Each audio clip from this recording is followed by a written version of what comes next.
Bonjour, bienvenue. Avant de commencer, abonnez-vous à notre chaîne et laissez un cœur en commentaire sous cette vidéo. Je m'appelle Camille Morel. Cela faisait 10 ans que j'étais mariée avec Thomas, l'homme que je croyais être l'amour de ma vie. Nous n'avions pas d'enfants, mais nous avions bâti ensemble une vie confortable. Un soir d'hiver, en rangeant le salon, j'ai entendu son téléphone vibrer. Par curiosité ou pressentiment, j'ai regardé. Mon sang s'est glacé, des messages enflammés de ma cousine Sophie. Une liaison cachée, des mots crus, des projets ensemble. Mon cœur s'est brisé en une seconde. Comment avais-je pu être si aveugle? Je suis restée de longues minutes figée, le téléphone tremblant dans mes mains. Chaque message était un coup de poignard supplémentaire. Il se moquait de moi, prévoyait même de profiter de mes biens. La trahison venait de ceux que j'aimais le plus. Les larmes ont coulé, incontrôlables. Tout mon monde venait de s'effondrer. J'ai posé le téléphone et me suis effondrée sur le canapé, incapable de bouger. Une seule idée commençait à germer dans mon esprit, partir. Le lendemain matin, je me suis réveillée dans le salon, le visage encore humide de larmes. Je regardais les murs de cette maison qui avait été mon cocon, désormais teinté de mensonges. Chaque objet me rappelait une vie construite sur une illusion. Mon estomac était noué, ma gorge serrée. Je n'arrivais pas à avaler quoi que ce soit. Je me sentais trahie, humiliée, salie. Comment Thomas avait-il pu me faire cela après tant d'années? En me levant, mes jambes tremblaient. J'ai erré dans la maison, en silence. Dans notre chambre, le lit conjugal semblait étranger. Je me suis assise au bord, le regard vide. Puis une colère sourde a commencé à monter. Je ne pouvais pas rester là, à subir. Je devais protéger ce qui me restait de dignité. C'était décidé, je partirais. Mais sans bruit, sans scandale. Je ne leur donnerais pas ce plaisir. L'après-midi même, j'ai sorti une valise de l'armoire. Chaque vêtement que je pliais était un adieu à cette vie révolue. Mes mains tremblaient, mais je continuais. Je mettais dans la valise ce dont j'aurais besoin pour recommencer ailleurs. Les souvenirs me brûlaient les yeux, le foulard que Thomas m'avait offert pour mon anniversaire, les photos de nos vacances. Je les ai laissées là. Je ne voulais rien qui me rattache à lui. Tout en rangeant, je me suis promis de ne plus jamais revoir cet homme. Il avait piétiné mon amour, détruit ma confiance. J'étais en miettes, mais je refusais de sombrer. Mon cœur saignait, mais au fond de moi naissait une volonté féroce de me reconstruire. Je n'avais plus qu'une chose, ma dignité. Et je la défendrais coûte que coûte. Alors que je fermais ma valise, j'ai entendu un cliquetis. La clé tournait dans la serrure. Mon cœur s'est emballé. Thomas rentrait plus tôt que prévu. Paniquée, je me suis figée un instant, cherchant une issue. Je ne voulais pas le confronter. Pas dans cet état. Mes yeux se sont posés sur la porte-fenêtre donnant sur la cour. C'était ma seule chance de fuir sans croiser son regard. Sans perdre une seconde, j'ai saisi ma valise et j'ai contourné le canapé. Mes mains tremblaient, mes jambes aussi. Je priais pour ne pas faire de bruit. J'ai entrouvert la porte-fenêtre, le souffle court. L'air glacé de la cour m'a fouetté le visage. J'étais prête à m'élancer dehors, quand soudain, des éclats de voix m'ont stoppé net. Depuis le couloir, j'ai entendu Thomas rire. Une autre voix féminine lui répondait, celle de Sophie. Mon sang s'est glacé. Ils étaient ensemble, dans Emma Maison, comme si de rien n'était. Elle est tellement naïve, soufflait Sophie en ricanant. Bientôt, elle sera dehors et on pourra profiter de tout ça. Chaque mot était une lame enfoncée dans ma poitrine. Je me suis recroquevillée derrière le rideau, le cœur au bord de l'explosion. Comment pouvait-il être si cruel, si méprisant? Leur cynisme me donnait la nausée. Les entendre comploter ainsi, dans ce qui avait été mon foyer, réveilla une colère sourde en moi. Mais je ne pouvais pas me permettre d'être vue. Je devais fuir, vite, avant qu'il ne me découvre. Rassemblant tout mon courage, j'ai poussé la porte-fenêtre. Le grincement m'a paru assourdissant. Je suis sortie pieds nus sur le dallage froid de la cour, la valise à la main. Chaque pas résonnait dans le silence glacé de la nuit. Je retenais mon souffle, craignant qu'un regard par la fenêtre ne me trahisse. Mais aucun d'eux ne semblait se douter de ma présence dehors. Je suis arrivée au portail du jardin, les larmes brouillant ma vue. D'une main tremblante, j'ai tourné la clé et me suis glissée dans la rue déserte. L'air nocturne m'a frappé de plein fouet. Je marchais sans but, mon cœur en miettes, ma valise pour seul compagnon. Je n'avais nulle part où aller. Mais une chose était sûre, je ne reviendrai jamais en arrière. Les larmes ruisselaient sur mes joues lorsque j'ai sorti mon téléphone. Mes doigts tremblaient en cherchant le numéro de Claire, ma plus vieille amie. Dès qu'elle a décroché, ma voix s'est brisée, je ne peux plus rester chez moi. Sans hésiter, elle m'a dit de venir immédiatement. Sa voix douce m'a réchauffé le cœur. Je me suis dirigée vers l'arrêt de bus le plus proche, dissimulant mon visage pour ne croiser personne. Lorsque Claire m'a ouvert sa porte, je n'ai pu retenir mes sanglots. Elle m'a serré fort, sans poser de questions. J'ai vidé mon sac, entre deux crises de larmes, lui racontant l'ignoble trahison de Thomas et Sophie. Claire m'a écouté, les yeux pleins de compassion. « Tu n'es pas seule, Camille. On va s'en sortir », m'a-t-elle murmuré. Pour la première fois depuis des heures, je me suis sentie un peu moins perdue. Au petit matin, après une nuit blanche passée à pleurer sur le canapé de Claire, un bruit sourd m'a réveillée, on frappait violemment à la porte. Claire est allée ouvrir. Un huissier, froid et sec, lui a tendu une enveloppe. C'était pour moi. En l'ouvrant, j'ai découvert avec stupeur une convocation pour divorce, accompagnée d'une sommation de quitter le domicile conjugal. Mon estomac s'est noué. Je n'en croyais pas mes yeux. Moins de 24 heures après ma fuite, Thomas passait déjà à l'offensive. Il voulait me jeter à la rue, officiellement cette fois. L'humiliation était totale. J'avais fui pour sauver ma dignité, et voilà qu'on tentait maintenant de me dépouiller. Claire a posé une main rassurante sur mon bras. « Il ne faut pas te laisser faire, Camille. Tu vas te battre. » Ces mots ont éveillé en moi une lueur de révolte.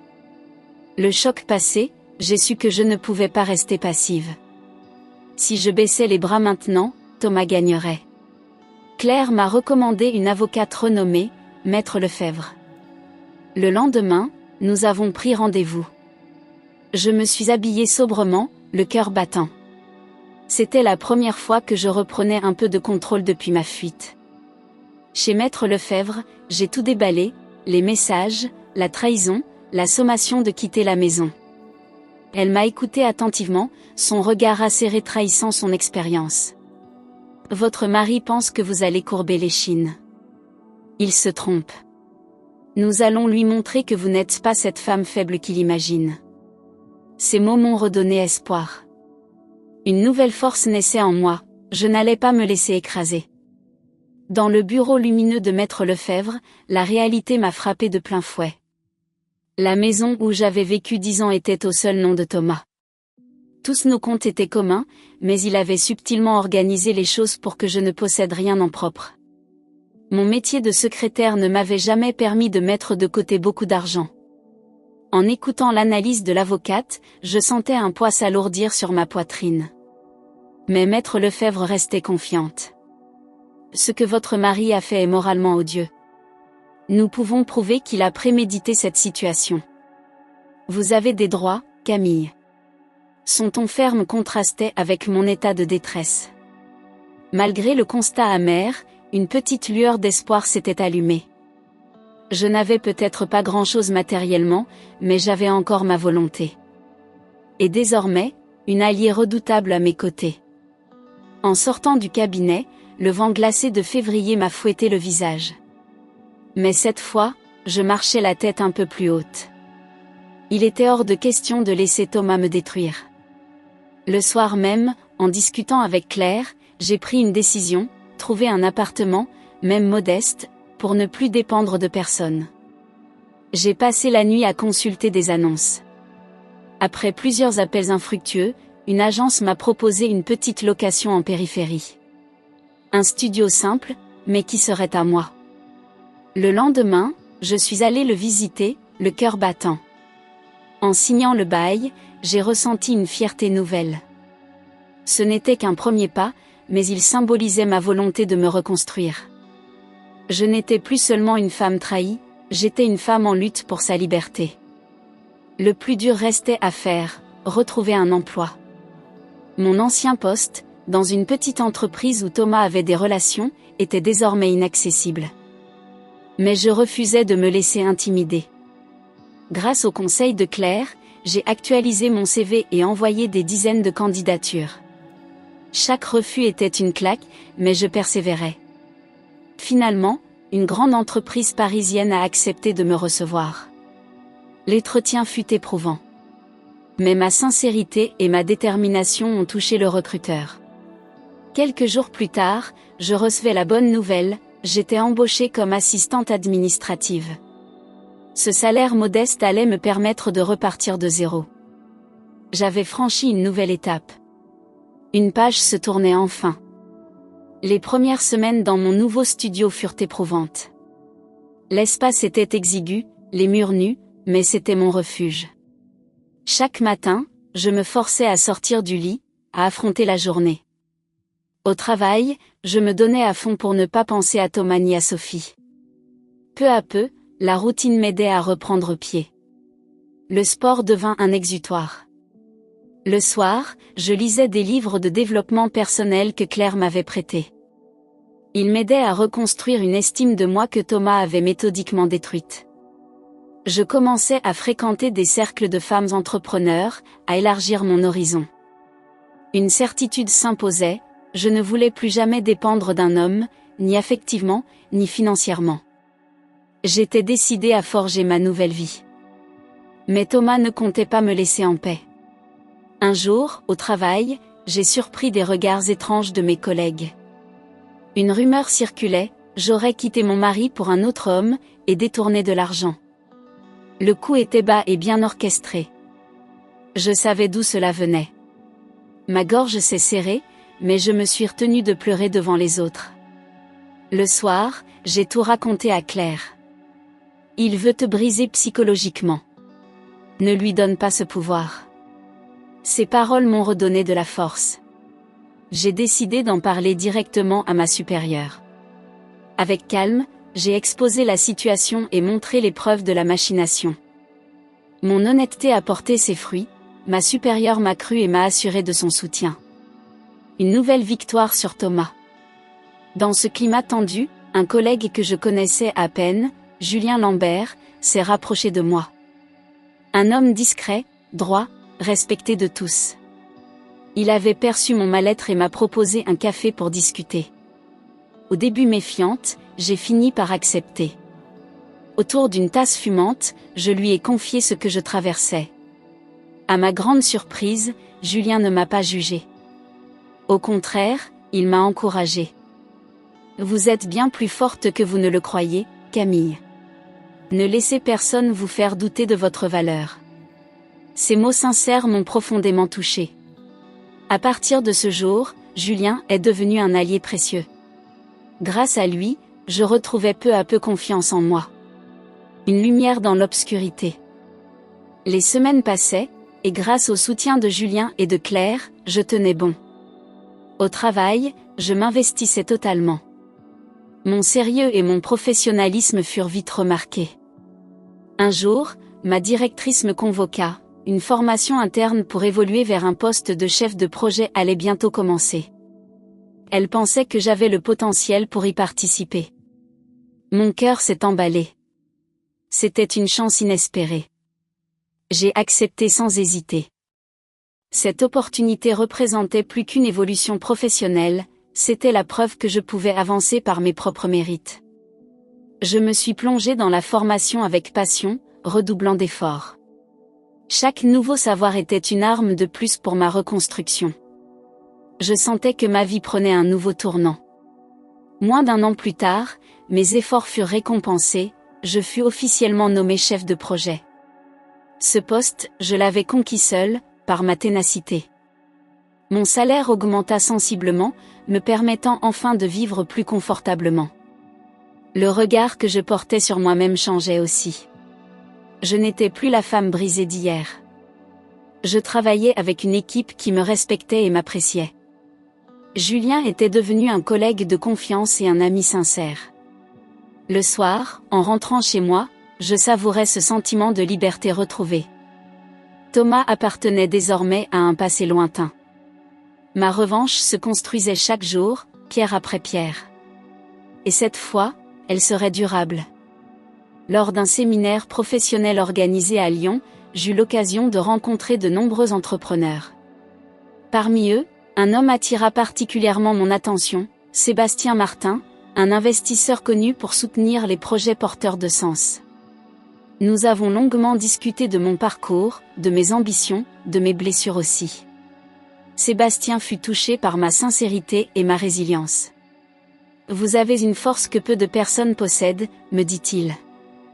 Il me proposa de réfléchir à la création de ma propre agence de conseil. L'idée me semblait folle, mais terriblement excitante. Était-ce le moment de prendre ce nouveau virage ? Au fond de moi, je savais que je ne voulais plus jamais vivre dans l'ombre de quelqu'un d'autre. De retour à Paris, l'idée ne me quittait plus. Créer ma propre agence. C'était audacieux, mais je me sentais prête. Avec l'aide précieuse de Sébastien et les conseils de Julien, je montais un business plan solide. Je passais mes soirées à peaufiner chaque détail, offre de services, stratégie commerciale, identité de marque. Chaque étape me rapprochait de ce nouveau départ. Après des semaines de préparation, je franchis le pas. Je déposai officiellement les statuts de mon entreprise de conseil en organisation. Le jour où je reçus mon extrait CBI, j'en avais les larmes aux yeux. Ce papier symbolisait bien plus qu'une société, c'était le fruit de ma renaissance.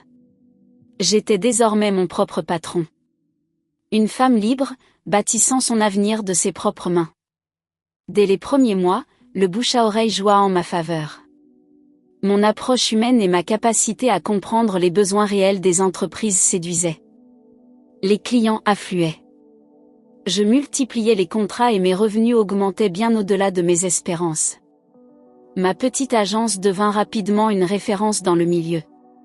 Le plus gratifiant était de voir le regard des autres changer. On me respectait, on me consultait. Les épreuves passées m'avaient forgé.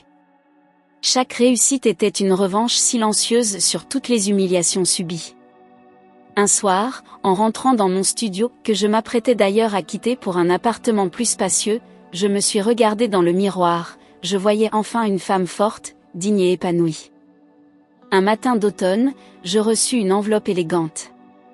À l'intérieur, une invitation à un gala professionnel prestigieux. Mon cœur fit un bond. Tous les grands noms du secteur seraient présents. C'était une reconnaissance de mon travail, une preuve que j'étais désormais considérée comme une actrice majeure du milieu. J'hésitai un instant, puis décidai d'y assister. Pour la première fois depuis des années, je choisis avec soin une robe élégante. Le soir du gala, en franchissant les portes du grand hôtel parisien, je me sentais fière. Ce n'était pas un simple événement, c'était le symbole de mon ascension. J'étais prête à affronter ce nouveau monde. Et surtout, je ne me doutais pas des visages que j'allais y croiser. Au milieu des conversations animées du gala, je circulais avec assurance. Mon regard balayait la salle, pleine de visages connus du monde des affaires. Soudain, mon cœur se figea, à quelques mètres de moi se tenaient Thomas et Sophie. Leurs visages étaient marqués, leur prestance envolée. J'appris par des murmures qu'ils avaient fait faillite. Leur société, autrefois florissante, n'était plus qu'un souvenir. Ils me virent à leur tour. Le regard de Thomas trahissait sa stupeur. Jamais il n'aurait imaginé me voir là, rayonnante, entourée de personnalités influentes. Sophie détourna les yeux, gênée. Je restai impassible, le menton levé. Je n'avais plus peur. Ce moment, je l'avais tant rêvé, me tenir face à eux, non plus comme une victime, mais comme une femme forte, accomplie. Ma plus belle revanche était en marche. Plus tard dans la soirée, alors que je discutais avec un partenaire potentiel, Thomas osa s'approcher. Sa voix tremblait légèrement. « Camille, pourrais-je te parler ?» Un frisson me parcourut, mais je ne laissai rien paraître. Je lui répondis calmement, ce n'est ni le lieu, ni le moment.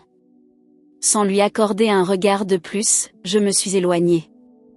Ce refus poli, mais ferme, fut ma véritable victoire.